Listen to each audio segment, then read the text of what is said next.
I'm Ariel. You're watching She Wants the Diction. I am here today to talk about Edgar Allan poems. It's not actually called Edgar Allan poems, but it should be. Like, they missed a golden opportunity. I'm sorry. This isn't even actually about the poems. I just wanted to talk about how I normally read, like, just fiction, like fiction of any kind. I don't really read collections of poetry, but in the process of, like, cleaning out my bookshelf and going through all my books, I realized I have a lot of poetry, and something reminded me of, I was watching Altered Carbon, and the fucking AI in that show is named Poe, and their hotel is named the Raven, and that's kind of what reminded me of it. But I was like, oh shit, I should actually, like, go and read the poems. I have, all of his poems. And what I noticed was that you can't really read poetry like a regular book. It's definitely, like, not as linear of a process. Like, when you're reading a book, you go from, like, one chapter to the next. Whereas, like, if you read poems out of order, like, it wouldn't make a difference. But if you read chapters out of order, you'd be screwed, I don't know. Reading poems is a lot different because you can't just plow through it. I feel like I read really fast, but, like, you can't do that with poems. If you try to do that with poems, you're like, wait, what the fuck did I just read? Like, you literally have no idea. I mean, there's multiple reasons for that. Like, it's classical poetry, so there's a lot of words that are archaic, that aren't used anymore, or that are just not commonplace. So I literally have, like, a little pocket dictionary, like a little Webster's pocket dictionary, that I just, whenever I don't know a word, I'll stop and look it up in there. And that actually kind of helps a lot because it's an older dictionary, so a lot of the weird words are actually in there. So I have to stop and look up a word every time I don't know it, otherwise I'm not going to get, like, what that line means. Like, usually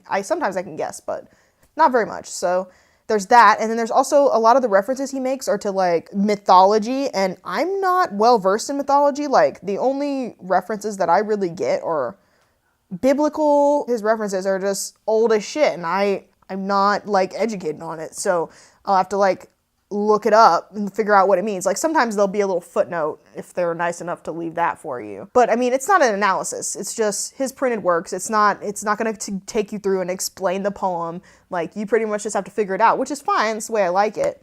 So I have to stop and look up words or references, and then I have to probably read it several times because, like, I'm decoding it line by line, but then I'm not getting the full picture because I'm having to stop and figure out every single line. So then once I understand what every line means, then you go back through and you read it, and hopefully it makes some kind of fucking sense after all of that.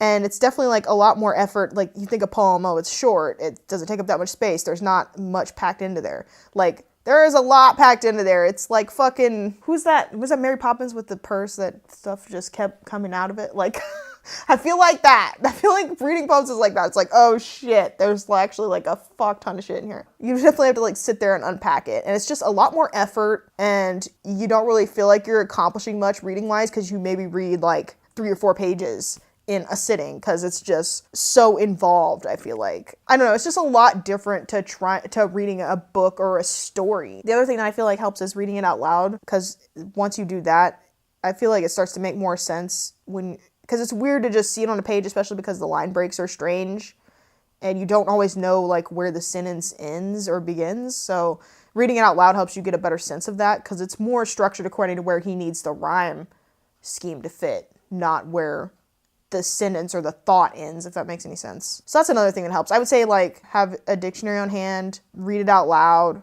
read it several times. Just don't expect to, like, make much progress, and, like, it's going to take a long time to, like, fully understand it. And you might not even fully understand it.